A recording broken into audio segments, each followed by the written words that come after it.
operator indoors, because the gravity spikes vary in how high you jump, just depending on how much area is above you. If you're outside, it's very easy to dodge, but inside of a building, like we saw right there, very difficult to dodge, and he was still able to do it right there. So that's part of the reason why we don't necessarily always see people doing it. It used to be one of the top operators in the game, but it's gotten a couple nerfs, and that's part of the reason why we haven't seen it used quite as much anymore.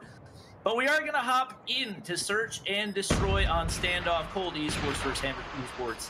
Obviously, Hammer's taking that first one, and as expected, we do see a pretty aggressive A push right here. Nobody able to get that first pick as of yet, and only 25 seconds on the board. Drari just barely mistimed that. I'm not sure if he was able to get the pick.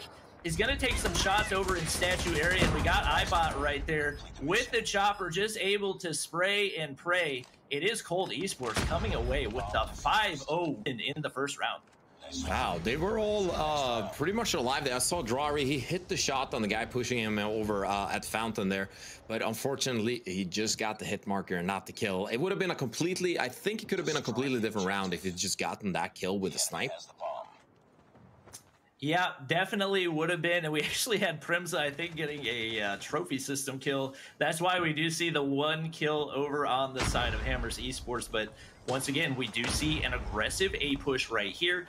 The bomb is going to go down. Hannah's going to get the plant. We see people holding CT tank side.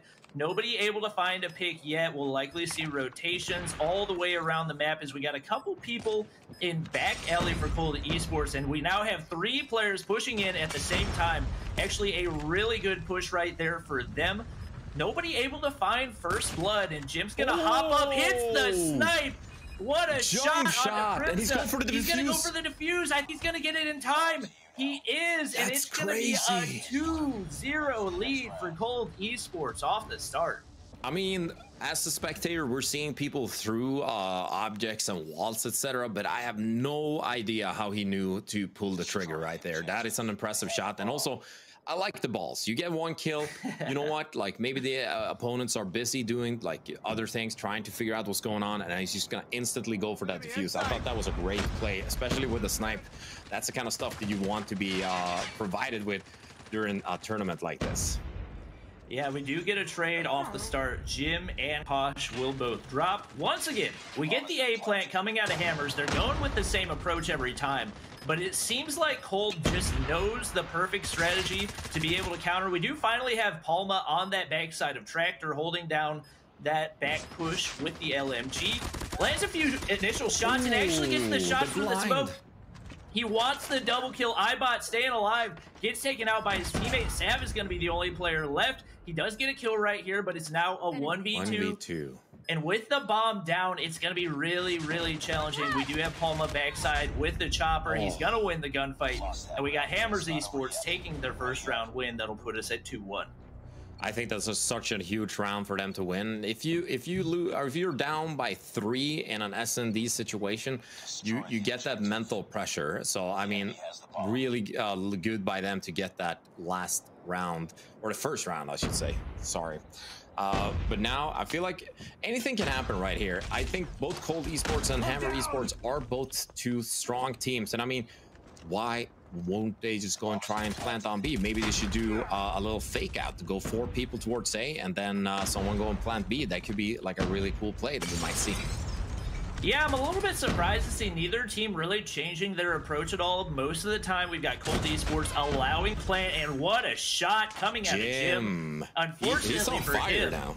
Yeah, unfortunately, there was an RPG headed his way, and there wasn't anything he was going to be able to do to dodge it. Yaya very nearly gets the shots on the Panna, but once again, we got Hammers Esports closing that one out pretty easily, and it seems like they've got a little bit better idea of what they need to do on that A plant. Typically on standoff, I'll give the advantage to the offensive side, so we'll see if they're able to maintain this momentum whenever they do hop over onto defense. I'm interested to see, like, now both that Hammers has gotten 2 rounds in a row. Maybe this is the confidence they need to be able to play a little bit more aggressive, not have to worry too much about losing 1 round, etc. So I'm excited to see. I also want to know what iPana is doing. I'm pretty sure that they are it would be so nice to get a little listening soon, but I'm wondering what the comps are we're looking at when we're playing Search and Destroy as well. Because Search and Destroy, you kind of want to let your teammates know what you see, and when you get the kill, there's usually like call-outs, there's a guy on my X, etc., etc. So I'm hoping that their comps are clear and competitive. Yeah, we definitely get a pretty passive push right here, which is surprising to see from Hammers after the last 2 rounds had gone so well for them trying to push the A site. We'll see whether or not they are going to be able to still close this one out. Obviously, 1 player down for both teams. We will see if there's any type of a swing in momentum, and right now it seems like things are going the way of Cold Esports. It is definitely the case, as that goes from a 4-4 down to a 4-0 in a matter of seconds. Cold Esports is able to close out the round, and they will now move over to the offensive side. We'll see which team that ends up benefiting the most.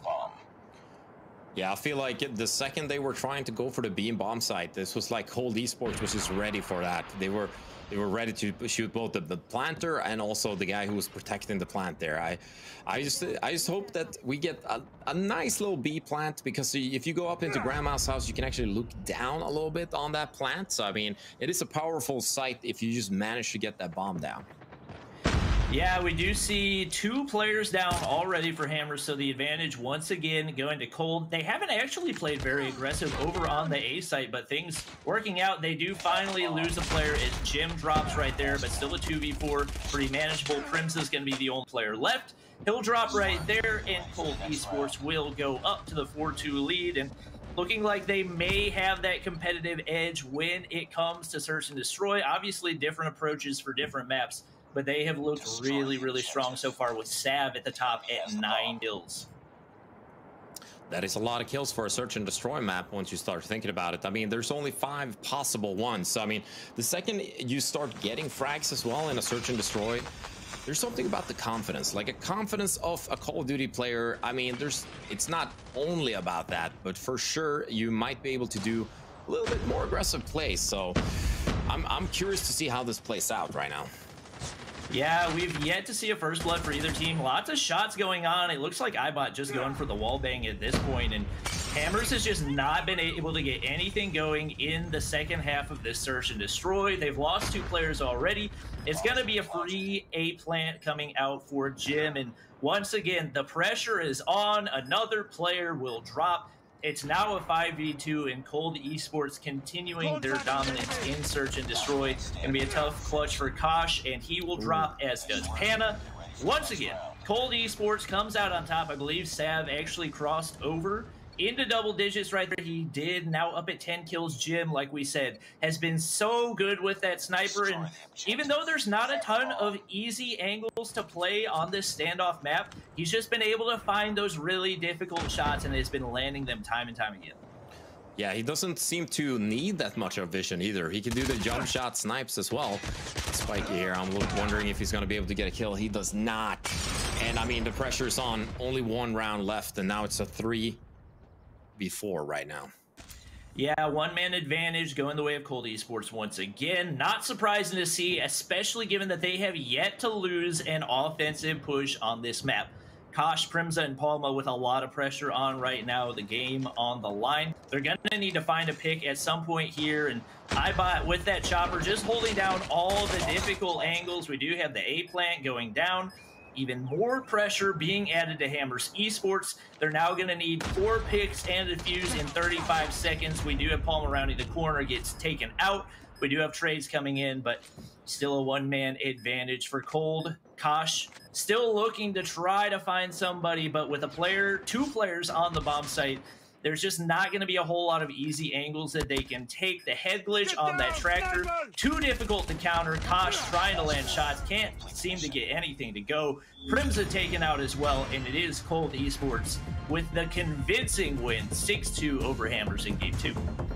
Well, this is certainly not going to be a blowout for this one. It looks like both these teams, right, Cold and Hammers, are basically going at it. And you know what, Bobby, you must be a little vindicated here. You said you're going to Search and Destroy. I am feeling Cold a little bit more than that. So finally probably put your heart rate down just a little bit. But why were they so good, right? Why was Cold able to just kind of elevate their S&D to another level over Hammer. I mean, we always talk about how crucial the sniper is in Search and Destroy, and Jim just hit some absolutely ridiculous shots for Cold Esports. They were consistent across the board. Even on the defensive, they were able to snag away a couple of rounds, and they just played so well throughout the entirety. Even when they lost a couple early rounds, they were able to bounce back really quickly, and they were able to pull it out relatively easily once they got to the strong side on offense. Fair enough. All right. Well, we'll see what happens in the rest of this series. Of course, we are going to go now to a quick commercial break. We'll be right back after this with more games here at the Call of Duty Mobile European Regional Playoffs. We'll see you right after this. You know what phrase we can finally retire? Good. For a mobile game. Fun fact, Sony's been getting the best out of entertainment and technology for, like, ever. And Call of Duty has been making games since, well, before some of us were born. Isn't it about time we had a mobile gaming experience that's just good, period? Maybe even great? Turns out we do. Call of Duty made the impossible mobile game with Call of Duty Mobile, and Sony made the impossible smartphone for gamers with Xperia. I can get the edge with wider than widescreen, enhance my game literally with Game Enhancer, share my epic wins with the flick of a finger, and do it all while I keep my cool with HS Power Control. It's casual when I want to kick back, and core when I need to kick butt. It's the gaming experience built with me in mind. Sony brought the gear, and Call of Duty brought the game. Sony's Xperia plus Call of Duty Mobile. Because gamers deserve great, wherever we are.